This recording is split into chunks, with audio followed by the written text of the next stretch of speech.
El día de hoy vamos a ver el tema de circuitos RC en corriente directa. Los circuitos RC son aquellos que contienen resistencias y capacitores. Muy bien, entonces por eso se les denomina circuitos RC.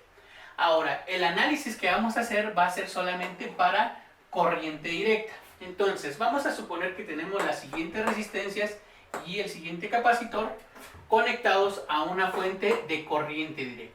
Bien, cuando tenemos este escenario, la teoría nos dice que vamos a suponer que el capacitor ya alcanzó su valor máximo de voltaje. Por lo tanto, podemos tomar al capacitor como si fuera un circuito abierto. ¿Vale? Entonces, si es un circuito abierto, la corriente que va a estar pasando por esta rama va a ser igual a 0. Sí puede existir voltaje, pero ya no va a existir corriente. Recuerden eso, cuando un circuito se abre, la corriente va a ser igual a 0, pero sí puede existir voltaje.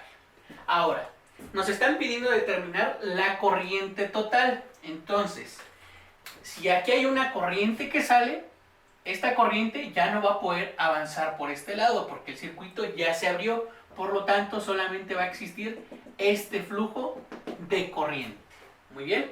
Entonces, paso número 1, calcular corriente total. Esa corriente total la vamos a calcular con la ley de Ohm. Si ustedes también pueden realizar su diagrama equivalente. Muy bien. Entonces, corriente total va a ser igual a voltaje total entre resistencia total. Corriente total va a ser igual a 10 entre 20. Y la corriente total va a ser igual a 0.5 amperes. Así es como calculamos la corriente total. Muy bien, entonces recuerden, un capacitor en corriente directa siempre se va a abrir. Muy bien, la corriente que va a pasar por aquí va a ser igual a 0 y sí va a existir un voltaje, el cual nos piden calcular el voltaje en el capacitor número 1. Entonces, fíjense, este punto es el que viene desde el centro de estas dos resistencias. Muy bien, y este va a ser el terminal negativo. Si ustedes pueden observar, nos queda un divisor de tensión. ¿Por qué? Porque tenemos dos resistencias en serie y nos están pidiendo calcular el voltaje en el punto central donde se unen las dos resistencias. Entonces, el paso número 2 va a ser calcular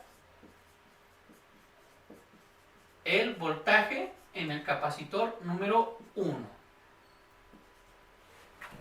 Si recuerdan la fórmula, nos decía voltaje en el capacitor número 1, que va a ser el equivalente al voltaje en la resistencia número 2, va a ser igual ¿a qué? A voltaje total por la resistencia 2 entre R1 más R2. ¿Esto a qué va a ser igual? Va a ser igual a 10 por 10 entre 20. Muy bien, el voltaje en el capacitor número 1 va a ser igual a 5 volts. Entonces, si se dan cuenta, es muy fácil trabajar con circuitos RC. Muy bien, recuerden, solamente cuando tenemos una fuente de alimentación de corriente directa.